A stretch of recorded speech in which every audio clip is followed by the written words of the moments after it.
Gulliver's Travels. Once upon a time, there lived a young man named Gulliver.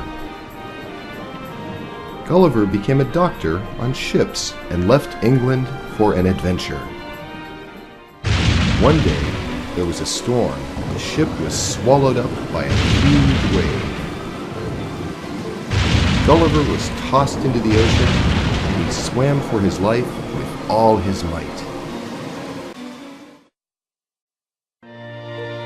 Gulliver had washed onto a shore. When he opened his eyes, he realized that he couldn't move. He looked to his side and was surprised. There were a lot of little men, and they were tying Gulliver up with a rope. The little men dragged Gulliver all the way up to the castle.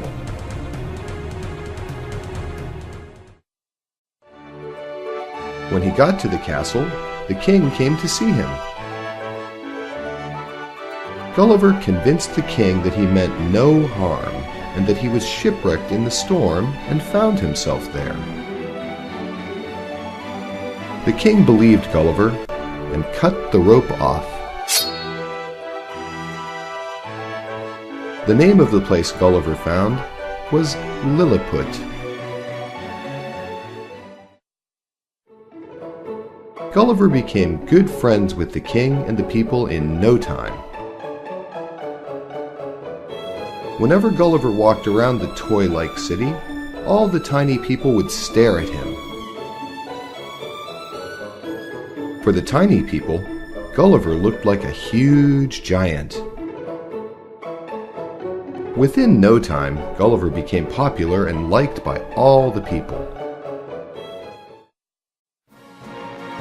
Sometime later, they saw many ships coming towards Lilliput from the other side of the ocean.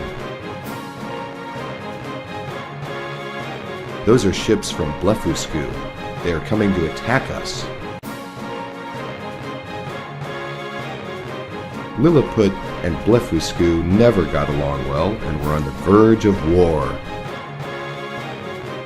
The king asked Gulliver to fight alongside them.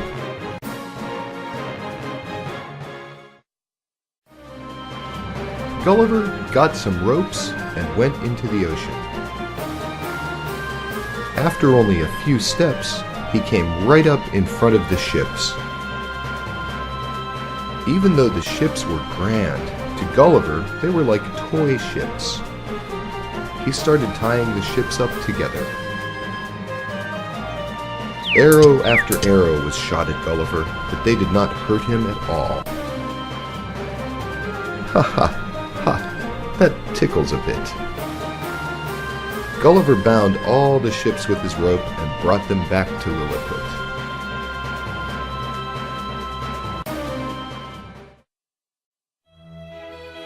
Lilliput won the war easily because Gulliver was on their side. The king of Lilliput was overjoyed at capturing the king of Blefuscu. The king of Lilliput wanted to make the people of Blefuscu his slaves, but Gulliver protested. Let us stop these wars. There's nothing good that comes from them. So, the two countries decided to stop fighting each other and became friends. But there were a few ministers who did not like this.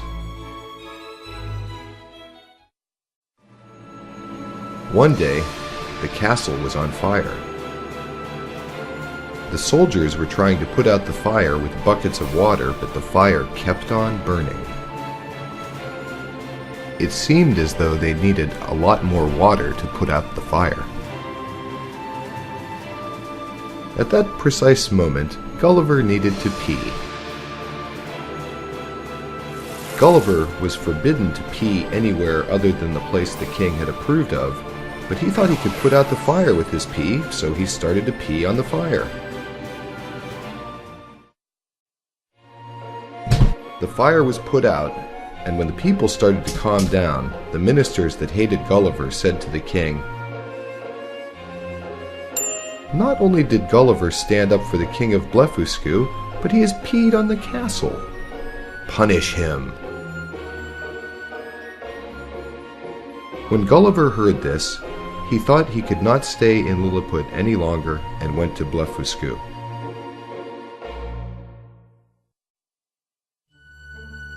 When Gulliver arrived at Blefuscu, he saw a boat that was his size on the shore. The boat had just been washed onto the shore that morning.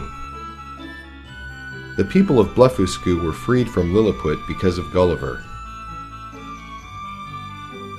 So they helped him by loading a boat with lots of food and prepared him for his voyage. That was how Gulliver was able to return home safely. The end.